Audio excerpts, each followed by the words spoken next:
to another Code Noobs Saturday live stream. Hello, Danny. Hello, Randall. How you guys Yeah. doing this morning? All Good. right. The answer is eastbound and down. The Eastbound question, and Yes. let's see if down. you can post it down in the comments. Yeah. Yes. What was the question? What was the question? I haven't seen that show in so long. It's No a good right show though. answers. Well, give it away, Danny. Huh? You just gave it away. Oh. I didn't hear him, and I don't I think thought you were anyone else talking about did, so we're I good. doubt it. Yeah. Yeah, I also thought you were talking about what our question was. That's all right. yeah. Oh, But doing great. Yeah, good week. nice. You guys Uh, doing some coding, doing some working, doing some, I don't Dude, know. I have been doing some serious prompting. Like nice. I Yeah. have I have been told many times this week that I am potentially violating the terms of service of ChatGPT. And Really? yeah. Sweet. Nice. Are Yeah. you doing this on a paid account? I'm actually very Yeah. interested in this because Mm, I have an interest in spending some time on improving my prompting skills. Yeah. Because I feel like I am a very impatient prompter where I just type a big dude. paragraph and I could probably structure it better and like Well, that's the whole thing. Okay, It's so all there about the is structure. It's all about, yeah, it's kind of cool. I want to do that course too. It sounds really fun. Yeah. So I signed up for this course on AI red teaming, which is basically like advanced hacking of AI. And mm, basically you're supposed to make it do stuff it's not supposed to do and say lots of curse words. And part sweet. of part of what I've been doing is this course at learnprompting.org. And Hmm. they have a bunch of different courses like Intro to AI, hacking AI, advanced AI hacking, a whole bunch of stuff. But like I did the intro to prompt generation and advanced prompt generation, and those two courses alone were super helpful. However, Mm, the courses are not free, and if you want all of the stuff that's in the courses for free, there's a free report that you can download called the Prompt Report, and it mm. has literally all the information for free. So if you don't want it Oh, in wow. course structure, you can just Oh, download that cool. PDF and read the PDF. It's like 50 pages or something like that. And you can get all the information for free because it's available. You just search Google for the prompt report. But if you want a well-structured course for learning it and also activities and exercises to do it along with, then I would definitely recommend learnprompting.org. Very good. Sweet. Is there That's anything that you cool. can share, like your biggest takeaway from, like maybe just one nugget of goodness Well, so from this? yeah, okay, so you're the this writing a good prompt makes such a difference in the result you get. Like Yeah. you can, I mean, take a look at some of the posts we get in the Facebook group. It's like, I don't understand why Yeah. this doesn't work or something like that. Teach And me it's just like, code. Teach me yeah, code. exactly. It's like teach me code. And it's like, okay, be specific. And Yeah. so a prompt has a whole bunch of stuff. It has like the task you're trying to do it, the role it's playing, any tone that should be used in the prompt, Mm, specific things. So like trying to make the prompt as specific as possible, having the prompt imagine that it's a certain type of person. Like I've been having a lot of success with that, like saying that you're a mix of specialties, like you're this type of person, you're like, mm. whatever. Oh, I Just always because do that. then It is very yeah, helpful. Yeah. It like then gets it'll much better go results. and it'll pull those specific things out of its vast information knowledge. And then another thing that I've been help that's been very helpful is asking after you get a response, asking, "Are you sure?" Mm. This is like a because oftentimes it can be wrong, and that's one of the Yeah. challenges right now with AI is like it can have these hallucinations where the answers sound legit and Yeah. it sounds like it's convinced as well. And so Yeah. asking, are you sure? It can double check itself and be like, oh, you know what? Actually, this may not be true or that may not be true. So those are Mm. just some small things, but there's literally like 50 plus Thousands. You know techniques what's in there. funny? Yeah. That's So one of the yeah. things, yeah, because when I was using OpenAI on their API, I went through their whole documentation, and they give you a lot of suggestions like that. And one of their big ones is, was giving it some role so that it knows what it's supposed to be answering in that context that was in that role. And then Yeah. at the end, having it read over its response to give it time to like look back at it, because you can ask it to Yeah. do that, and it's really effective for getting, a I better output. I mean, it's interesting because ChatGPT recently released some models that have deeper reasoning and it seems like they Yeah, the do some of those O1 things on their own. and the three Yeah. Omni or whatever. Yeah. Yeah. So it's pretty cool. Well, they're supposed to take more time and like, yeah, look Right. back over their reasoning and stuff rather than just like spitting out the first thing of like, Exactly. it's Which weird. It's is just guess the next word, isn't it? But it's like kind of basically what we do. I That's kind of that's the what kind of knowledge is. crazy thing because we have this concept like we have some, I don't know, something special that makes us able to reason, but really it's just uh I don't know, Guessing the like next an word very illusion. well. Yeah. Here's another life lesson that I got from ChatGPT or Mm, from this course. So like one of it because it teaches you how to hack AI, but then it also teaches you some defenses for hacking AI. okay. So like one of those defenses is called the sandwich technique, where you have Hmm. the prompt both before and after whatever the input is, just worded differently. Oh, I And thought it that was like you're helps. supposed to eat a sandwich while you prompt. That Well, also I mean helps. that's just a given. Yeah. Oh, okay. That keeps you from getting upset. Yeah. And so like this is something where like, you've heard that thing with giving people compliments, use the sandwich technique and whatever. But Yeah. actually I started doing it whenever I'm trying to deliver an important information through text someone, like when I'm text messaging someone, I'll send the important part twice, just worded Yeah. differently, and it seems like they understand it because when people are just reading through text, I used to get so frustrated because I'm like, how are they not understanding this? And then Mm, now I'm just like rewriting the important part of the text worded differently that's twice, and it hilarious. seems to be like they're getting Because, it a bit but better. that makes sense because people I'm don't gonna read, watch for dude. that now. I'm gonna be like, are you I sandwiching Yeah. me? know, right? Are you really gonna sandwich me with that How could information? you All right. sandwich me like that? How could you make a sandwich out of my own brain? But yeah, no, because people don't read anything though. We skim everything, and I think that's a Mhm. big Yeah, part it's of it. There's true. too much information. So yeah, putting it twice makes sense. So yeah, Mhm. we just there's just not enough time. There's too much information. We don't have the focus like we used to when we were I Which don't cavemen. even is think that matters. I think it's just too much information. That's what I mean. Yeah. Yeah, I don't know which if is it's a great focused. segue to our topic for today Yes. because Yes, Russ, you said many times before that people really don't read websites. they And don't. as a web developer, you make websites and you Yeah. might need to learn a programming language or two. And it turns out we're going to be talking about the top 5 programming languages to learn for career changers in 2025. Yeah. Yeah. Yeah, exactly, which is pretty important. It's funny because We get this question a I've lot been too, though, rebuilding right? our website Yeah. recently and writing a lot of content for it. And what I realized is when you read through a website, like I knew this already, but just doing it again, it's like your brain just picks out parts that are important. And so when you're actually building it as the web developer and the designer, you sort of need to pick out what you want your audience to read out of all the text and like bold it or make it, stand out so that people know what to read because they are just going to scan. And if it's all text, they're not really gonna like get a lot out of it. So good Mhm. morning, Christian Rap. How are you? Yeah. Good morning. Um, I think this is a So and good let us everybody topic know else too. who's down in the watching, we got quite a comments. few people in here right now. So Yeah. good morning to I want everybody. I Throw a want to good say too, I morning think in this is there a good for us. topic because I think we get a lot of questions about this too in the group, like in the Yeah. Facebook group as well, where, I mean, I actually was just a couple people just introduced themselves, new members. And that's Yeah. basically always the question, right? Is like, where do I start? What should Yeah. I learn?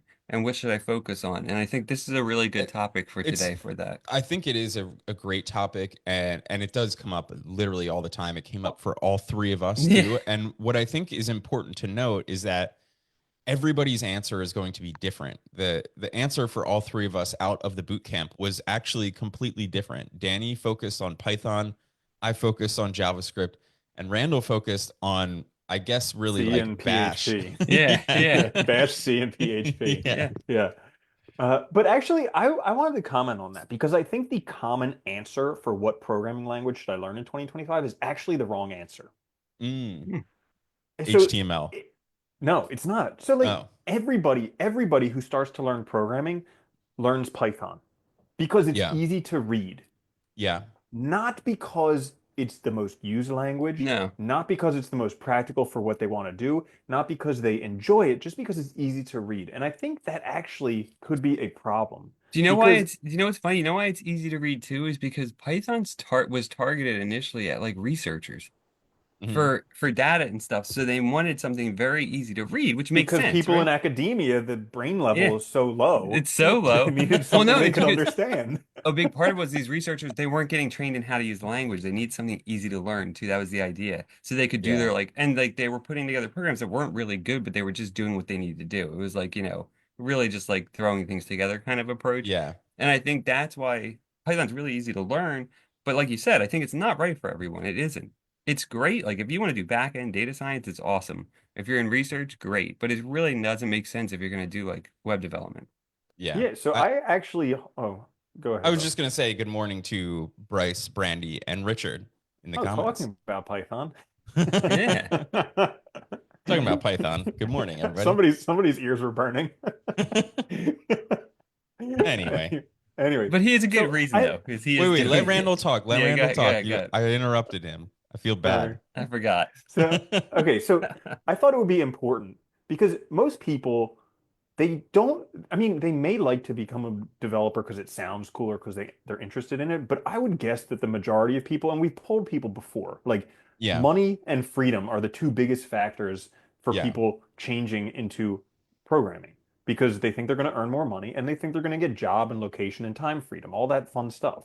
And Yep. so if that's important to you, it would make sense to kind of follow the money, find out what type of jobs you're earning the most money from, what type of jobs are the most out there.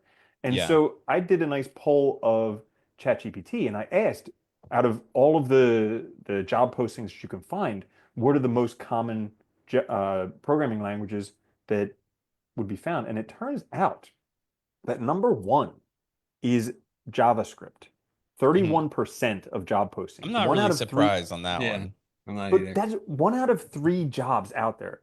That like Yeah. 31% sounds like, yeah, I'm not surprised, but one out of three jobs for developers. Yeah. Like if you Yeah, want to be a developer, one out of three I people mean, working as that's a saying a developer lot. Yeah. is yeah, JavaScript.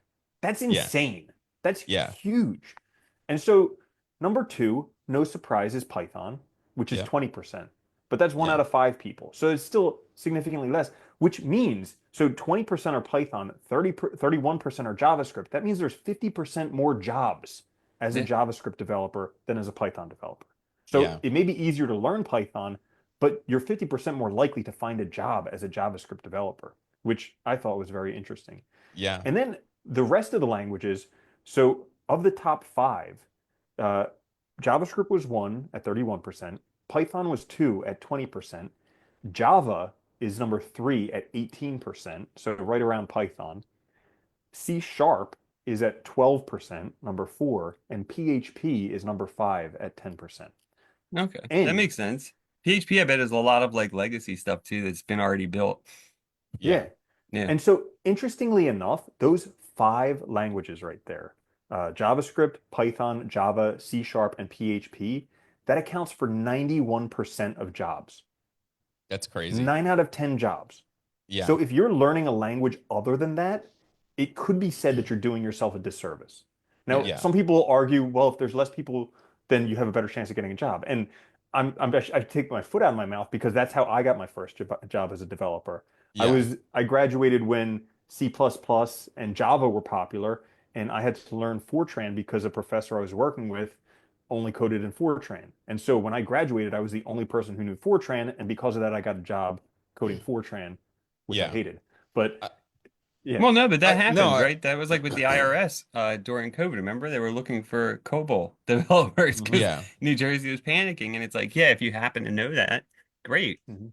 You can also learn it though too if you already know a language. It's the Yeah. other nice thing. I would say though, like I think, one of the things that developers have to consider going into the job market today, like not 10 years ago or 5 years ago, but like in this job market is really like your potential for learning fast, right? Because everything is moving super fast and there's really like at this point there's no junior developer because of No. AI, right? You can sort of jump over that. So to me it's more about how fast can you take on these skills and add to them, right? Because at its core what all coding is building a foundation of like understanding how computers work and like how writing software works, and then you're just adding on to that more libraries and frameworks and things like that. So to me it feels like, and I can't say because I don't have personal experience, but it feels like to me it would be significantly harder for me to learn language like Fortran or COBOL or Rust or even C, right? than probably JavaScript. Like JavaScript, to me, JavaScript and Python are the two probably easiest languages to learn, like real coding languages, if you ignore HTML and CSS, right? Um, those are the easiest to just understand and see what's going on, and they're the most powerful.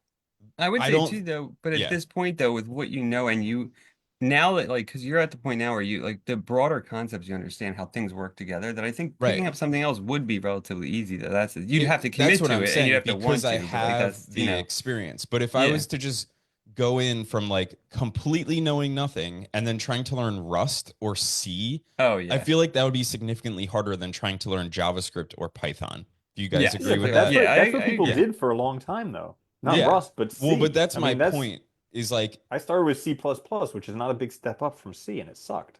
yeah, but that's my point, right? Is like if you're coming into this brand new, there are other options out there. And yes, you may fall into that category of being the few people who know Rust or Golang or any of these obscure languages, right?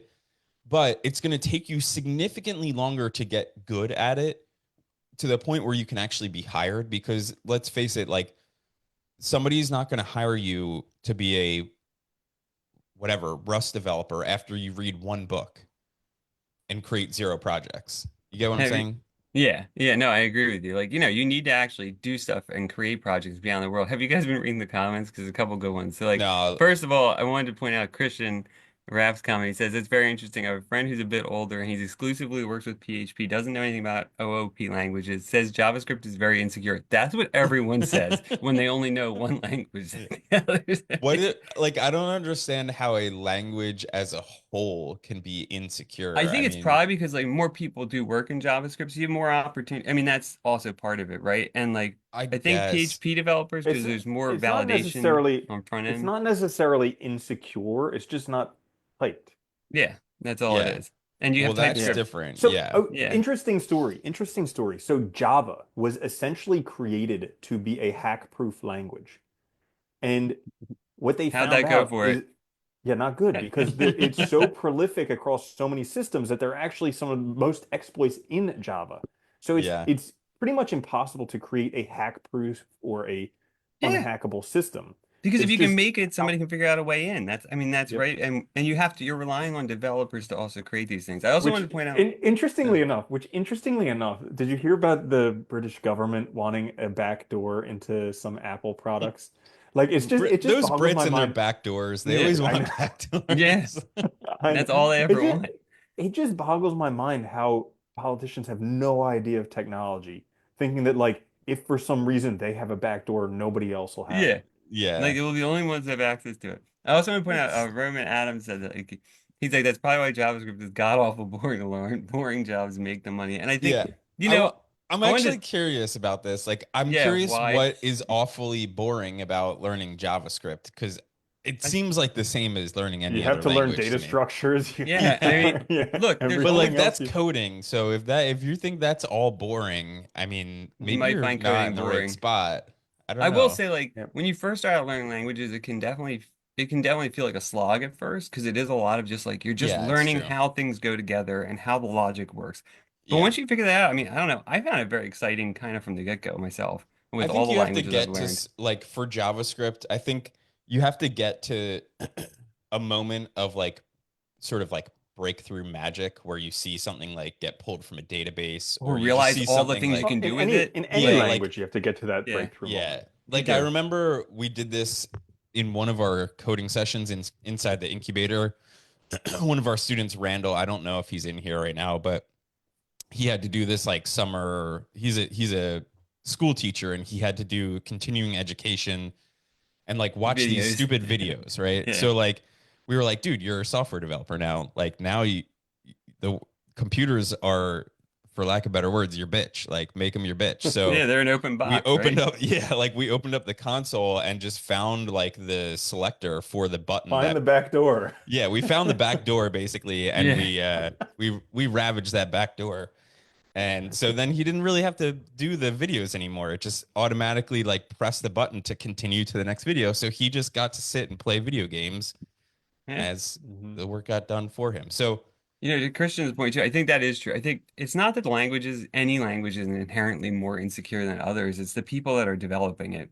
And we see a lot of bad Yeah. developers out there. I mean, that's one of the reasons why we made this group is there's a lot of bad developers out there and there's a lot of bad code out there. Yeah. And the And goal is to get like, better.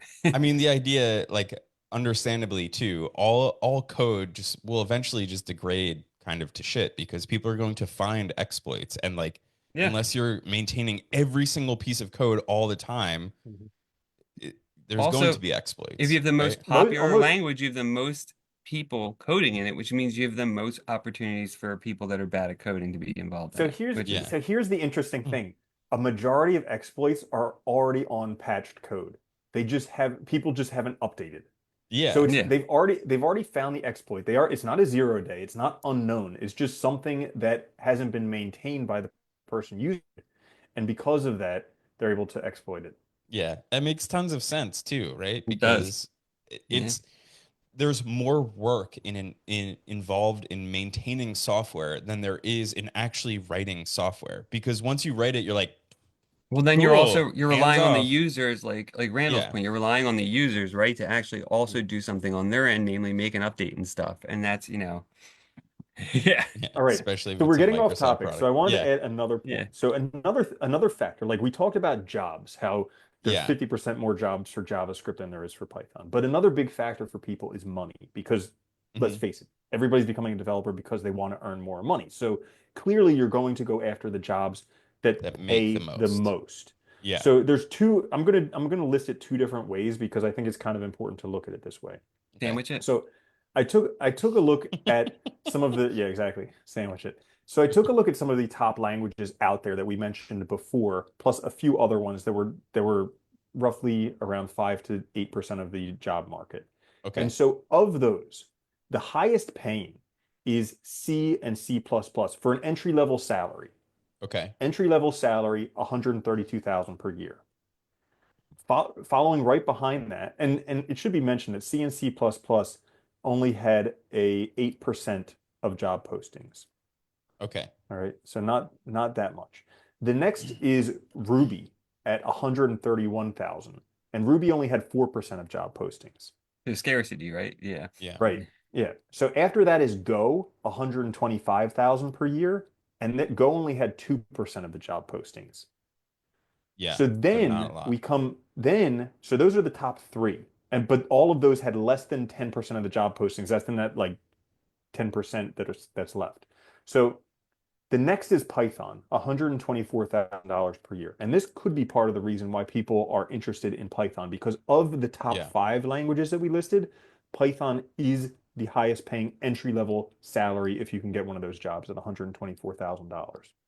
Yeah. Now, after that, for JavaScript, Java, C Sharp, and PHP, the other 4 languages, they all have roughly a $99,700 entry level salary Which Okay. isn't based that's on these not bad statistics. for entry level on any of them from any Yeah, so they're standards. not Yeah. that far off. And so one thing that I did just to kind of get an idea, because I figured, okay, so those we know the number of jobs out there and we know the average entry level salary. So if we multiply those two, we should be able to get kind of the ranking of what's the highest salary based on both the number of jobs and the chance of getting a good salary from that. So I did that as well. And based on that, JavaScript it was basically the same ranking as the first. So JavaScript came in first, Python second, Java third, C Sharp, PHP, and then C, Ruby, and Go all below there.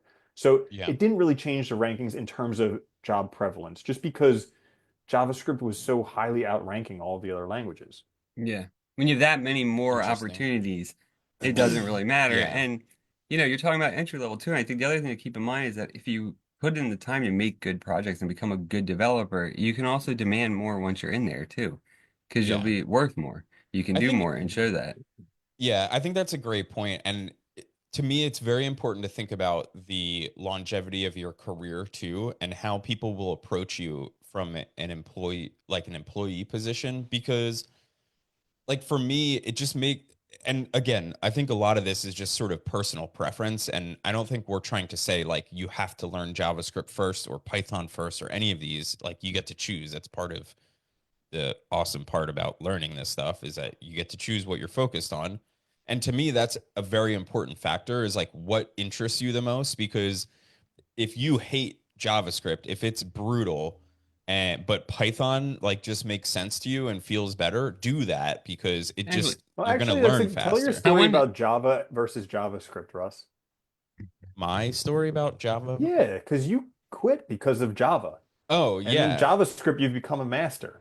yeah. Yeah, I mean, I think there were other factors involved with that, but definitely. So, like my freshman year of college, I was like, I always loved computers, so I'm like, I'm gonna go to school for computer science, and that's what I did until I found myself in a computer lab struggling to debug some Java code for like 4 or 5 hours, and I was like, I'm done. Like, there's no way this is gonna be my life. I can't do this, and I quit. And then years later, I came back to web development, and I've loved web development. I love JavaScript, and that just may be how my brain is wired. And some people like C or Java or any other language more. It may make more sense to you.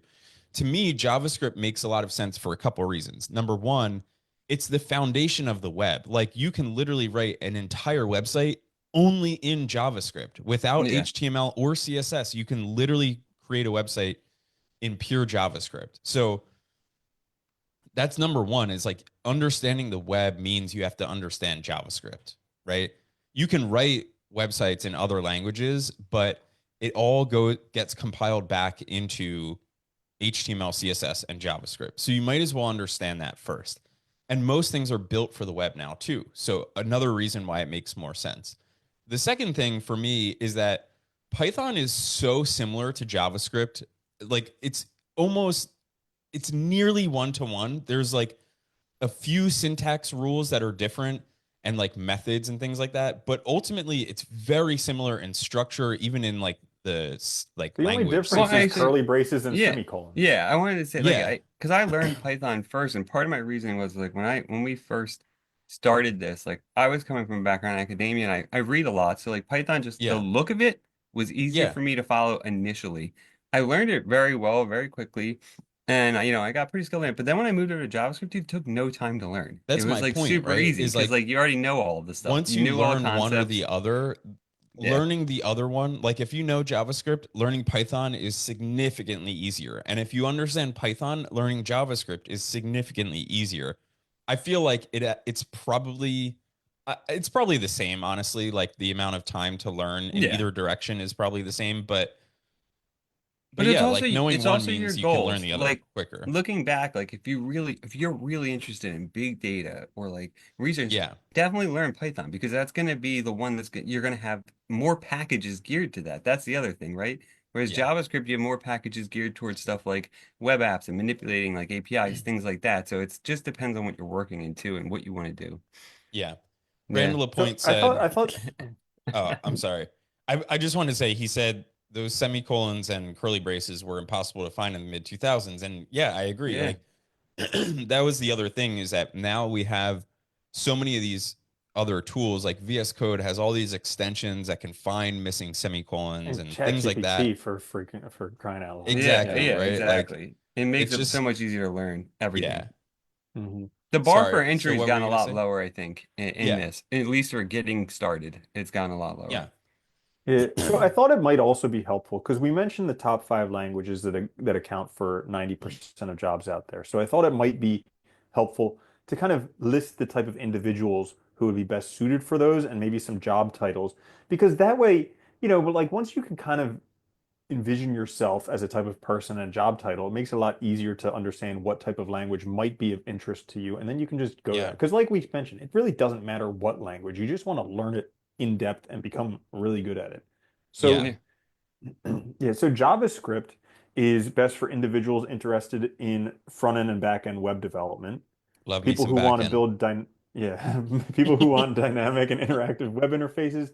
And then common job titles would be front end developer, full stack developer, web developer, software engineer. So that would be for JavaScript. And again, we mentioned that's 31% of the job market. So 1 out of 3 people employed as developers Yeah. is a Can I JavaScript can I developer. mention one Yes. other thing real quick before Sure. you move on? I just thought about this. Also, like another reason why I really like JavaScript and learning web development is just that outside of like actually landing a job, there's a lot more freelance work. To me, it's like it's Yes, not going to be as I easy to agree. find some freelance work for like a Rust developer, right? You're Yeah. going to be working for like a company at that point. Even So, even Python. yeah. Nobody's going to say, I mean, it's hard to find I think, some data analysis job or something you can do yeah, with like Python. before I was a developer, I hired somebody once to write a Python script for like scraping the web, but like I think that's probably the most you're gonna get. But nothing like that was maybe a $50 thing. Like it wasn't like a thousand Freelance is dollar going to be web harder development outside of web project. development. Yeah. Yeah, it is because you're Yeah. going to find more people that just need websites and stuff, more basic stuff than you are going through that. Like, whereas like I've seen a lot of jobs like when I was first looking like with Python, like I saw a lot of jobs in academia for researchers. They were looking for people that could actually write good code on backend for their models to model their data and Yeah. stuff. So stuff like Here that. It's goes just Bryce, man. yeah, Hyping up Python again. but it just Okay, depends on so what you great. So like. Python. Yeah. No, go Python. So ahead. best candidates are those interested in data science, AI and machine learning, automation and backend development, beginners due to its simple syntax, researchers and analysts who want to automate tasks or analyze data. And so some common Yeah. job titles would be data scientist, machine learning engineer, backend developer, automation engineer, DevOps engineer. And Yeah. if that sounds like you, maybe Python might be the way to go. But Yeah. Absolutely. but it's also I think it could just be my perspective, but I think a lot of people get into Python because they're like, "Oh, I think AI ML is so cool. That's the future. I want to do that." And it's Yeah. like, well, have fun messing around with TensorFlow and stuff like that. It's not easy, and it's not for the faint-hearted or the faint of brain. Yeah. No, well, it's very opaque at first too. That's the Well, I other want to problem say, because you yeah, skip a lot of the math and stuff when you're working with that's like what I was gonna TensorFlow and say. stuff. I think it's I mess with I that. think It's it's fun, but important to sort of like distinguish the two realms of AI that exist in software development right now. There's like the realm of you want to use an API that calls some AI engine like ChatGPT or whatever. That's one And thing, that and you you can don't need do that. Python for. That you no. don't need Python. You can do that in any language. And then there's the actually like training models and creating models. And that's where Python comes into play. But also, if you want to go down that route, you should probably be at least inclined towards math because if you really want to get a somewhat like non just like black box understanding of like how AI works, it's all math. So Well, you it's all should really statistics. You understand. should understand Right. that. Yeah, Yeah. It's high level math. So if you go on Google Colab and mess with TensorFlow, you'll see it's all their things are it's all mathematics and statistics. It's all it is. So you do need to yeah. having some understanding that would be very helpful. Yeah. Yeah. All All right, right. so the next Continue. one is Java. So the best candidates are developers aiming for enterprise level applications, banking, finance, Android Mhm. app development. Those Yeah. prefer a structured and robust language with a strong focus on object-oriented programming. Common job titles include software developer, backend developer, Android developer, enterprise architect, and cloud engineer.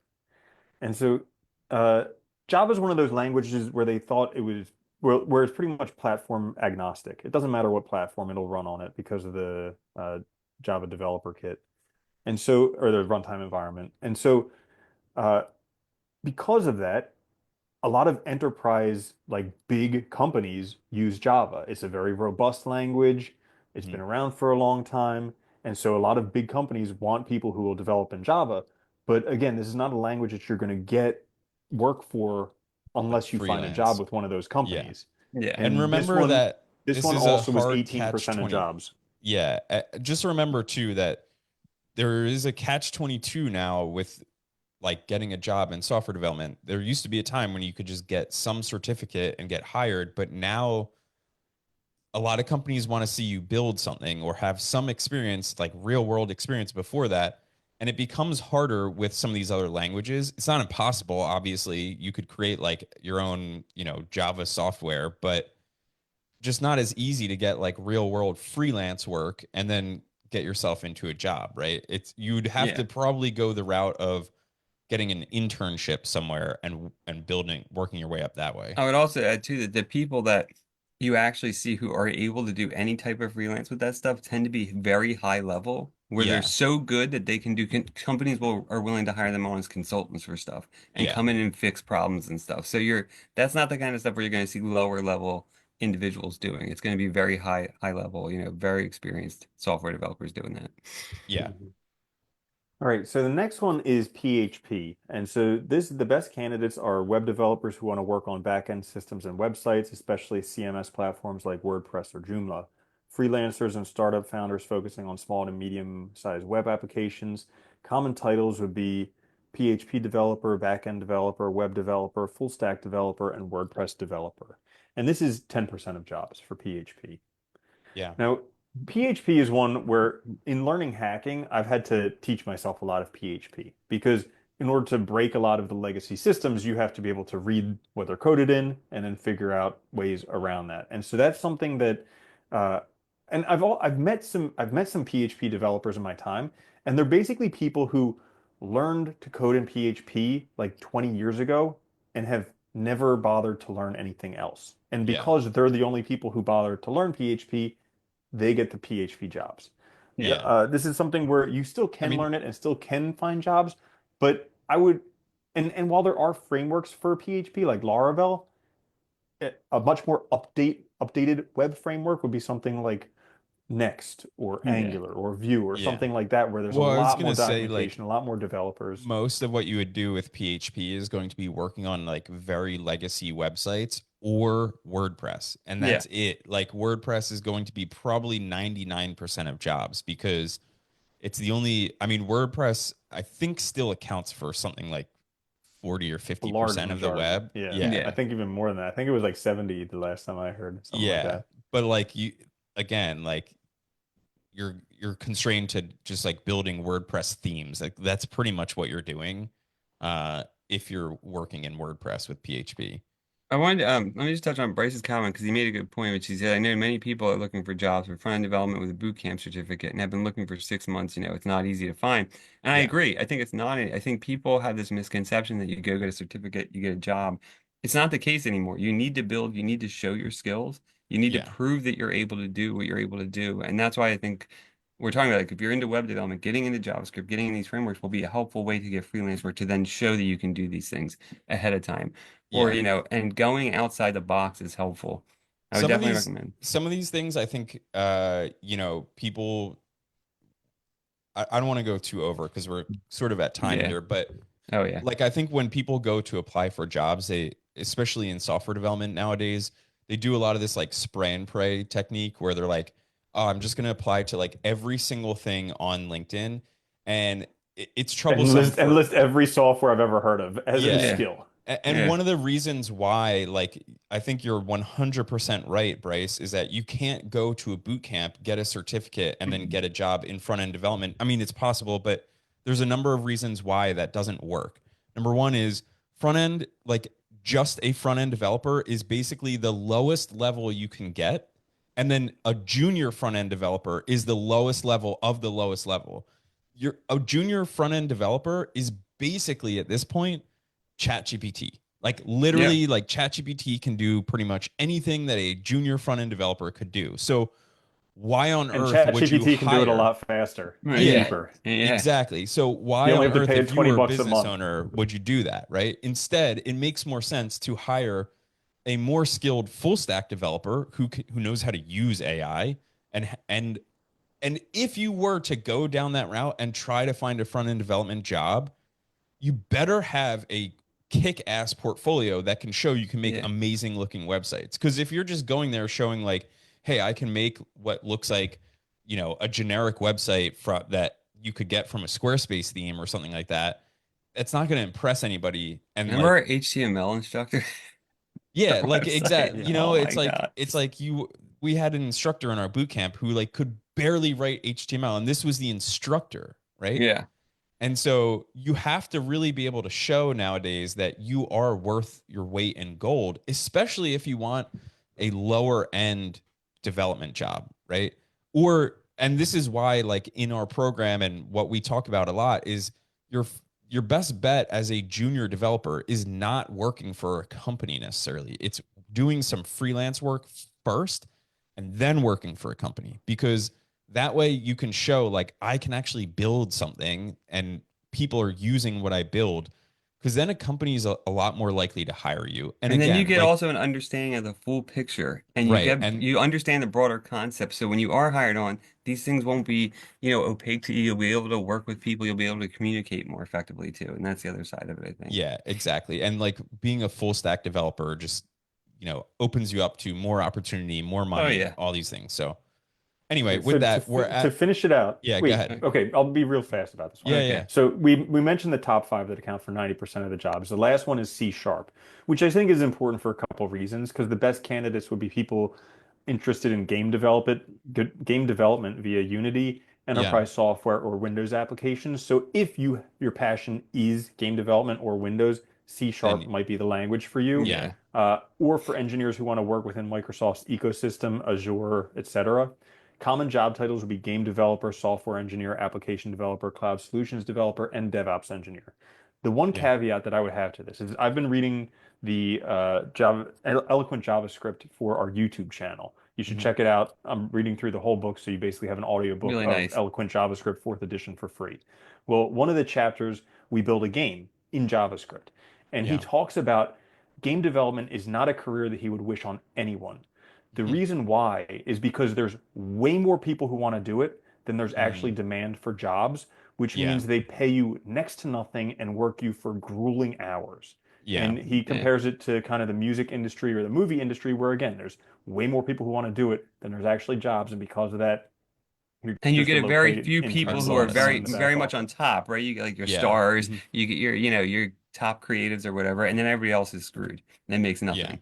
Yeah. Right. But if it's your passion, if you've always wanted to become a game developer, I say go for it. You just may not find the money there or the job there. It could just be a hobby for you. Yeah.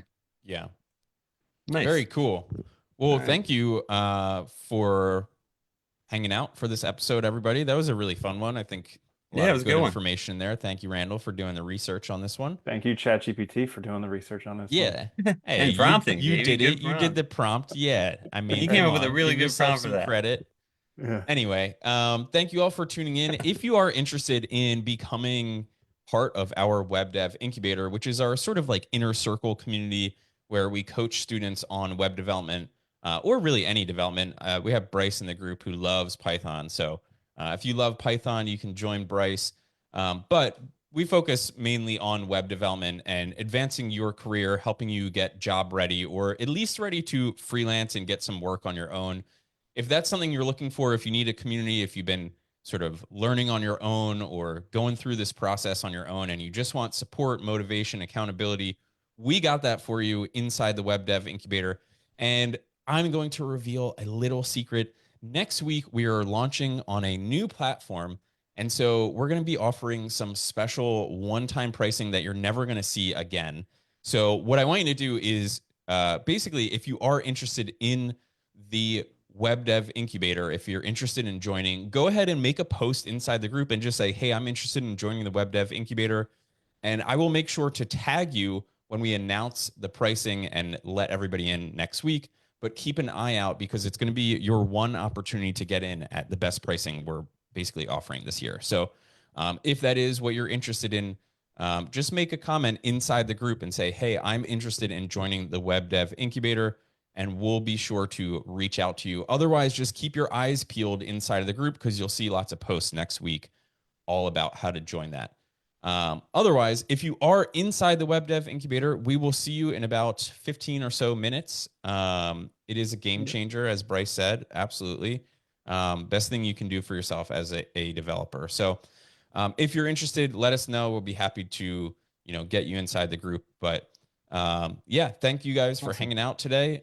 Great chat. And yeah, if you're in the incubator, we'll see you in about 15 minutes. Just check out the Telegram group for the link. All right. Later, And with fellas. that, enjoy the rest of your Saturday, everybody. And we'll see you next week for another one.